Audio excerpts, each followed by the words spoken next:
Good morning, good morning, good morning. It's Saturday and it's day 4 of She Believed for Her Marriage.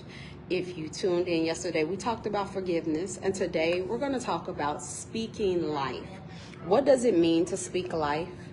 And are you speaking life? Because we know that our words have the power to bring life or bring death.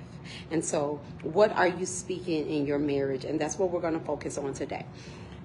Before we get started, I want you to think back to the women, because this is really focused on women, wives. Think back to the women in your family, okay?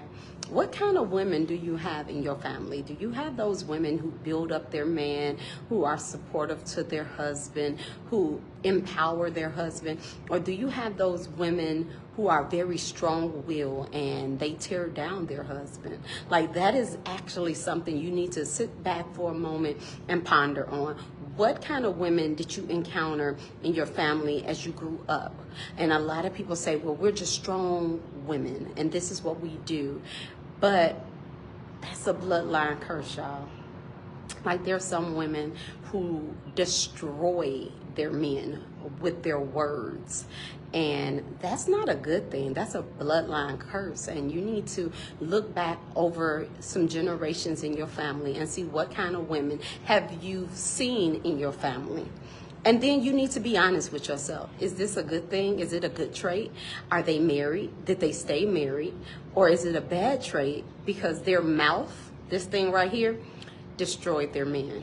And so today we're going to talk about how can you speak life as a wife into your husband to ensure that you are producing what you want.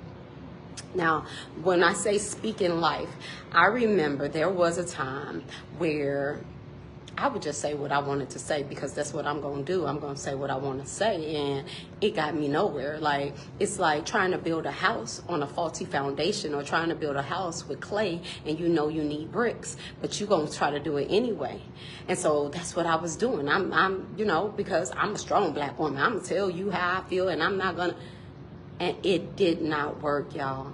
But I did see that. Like, I had the privilege of growing up. I saw two different types of women. I saw the women who just ran their mouth and said whatever they wanted. And then I saw the women who were more submissive and more humble. And needless to say, the women who were more submissive, more humble, and they knew how to season their words, their marriages are the ones that are still going. And those who told their husbands off and told them where to get off, they are not married. And so I remember, actually, me and my husband, we were on the phone with my son, and he was dealing with something, and I'm speaking life, and I'm telling him, you are a mighty man of valor. You are more than a conqueror. You can do it. And I'm just pouring into him. And when we got off the phone, my husband said, that's what I want from you. I want you to do that for me. And see, women, sometimes we forget that our husbands, they're humans too. We forget because we think, hey, you the head and you're supposed to be this and you're supposed to be that. But did you forget some of them have childhood trauma? Some of them have things that they're dealing with on a daily basis. Some of them are fighting battles that we don't know of. And so while we're trying to tear them down, we're trying to make them be what we want them to be, we're not using our power. Our power is to speak life into them, to empower them to be who we want them to be, who we see them to be. See, God gives us insight, but sometimes we don't use it. And so I had to retrain my brain. I had to retrain what I was doing, and I had to start speaking life. And it's easy. Some days I would just send a text message. Good morning, baby. Have a blessed day. Remember who you are. You are more than an overcomer. You are all God has created you to do. You lead with power. Like, you can empower your husband through a text message every single day. You can help him by just telling him things and affirming him. Because the Bible says it's better to be on a rooftop, y'all. It's better to be on a rooftop than in a house with a nagging, complaining, mouthy woman. And at first people would tell me that. I'd be like, all right, whatever. I don't want to hear it. But then I started to realize, like, we should be their peace. We should be. And sometimes that peace is just empowering them. That peace is just speaking life into them, because your words, if you want your husband to do the things that you desire, you're going to have to build them up, ladies. You're going to have to season your words a little sweeter. You're going to have to do your part, because God is going to work on you before he changes him.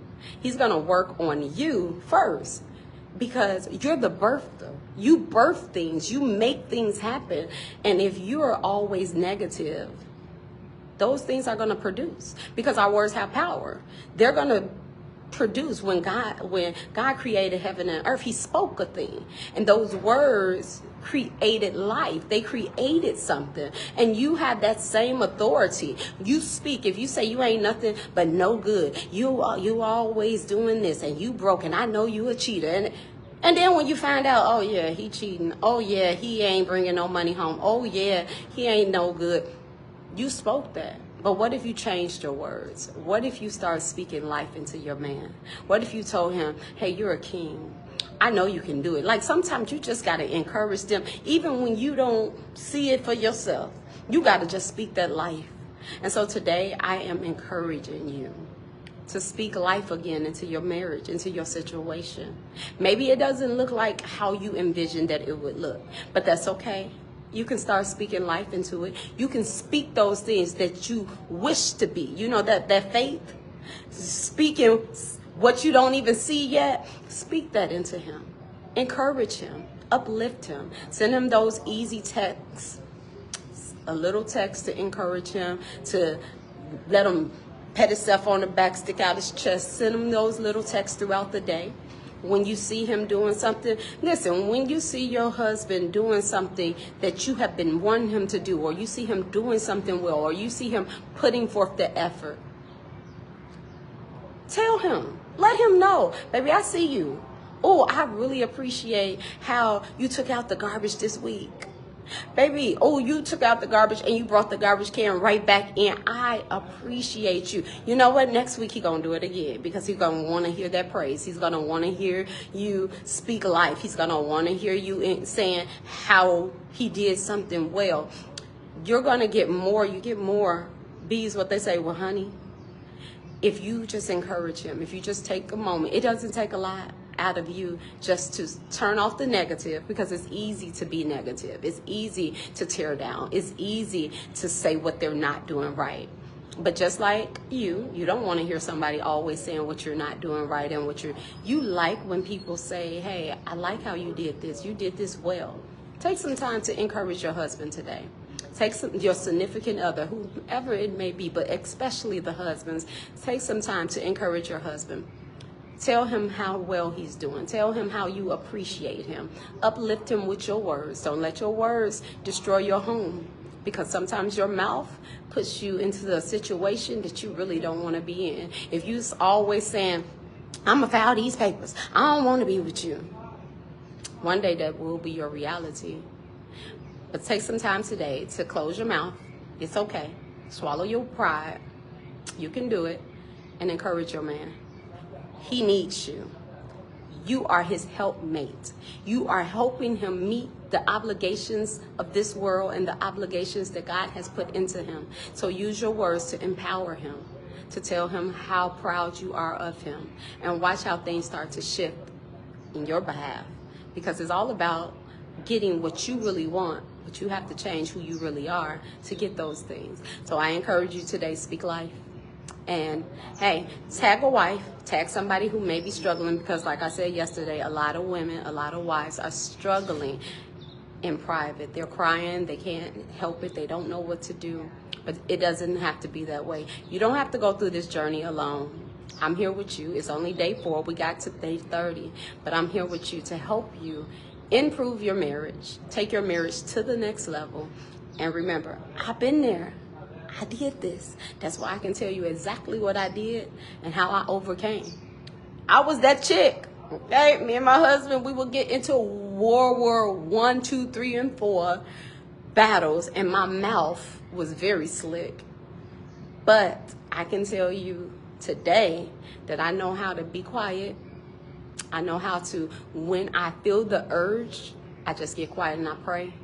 And God gives me the words to say. He tells me, he gives me wisdom on what to do and what to say. And things have been so much better. So watch your words today. Only speak life. Forgive if you're still holding on to some grudges. You're still angry with your husband. Forgive him. Remember, you are in a covenant. It's you, him, and God. Y'all all in a covenant. And it's easy to fix your covenant than to run trying to find something better.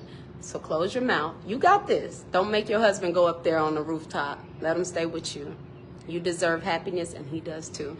Be blessed. And if you have any questions, feel free to reach out to me. I will tell you from my experience on how God has transformed and is still transforming my marriage. Because, baby, it ain't perfect, but it is 100 times better than it was, because I learned that I need to work on me first and don't focus on him, and let God touch his heart and deal with him.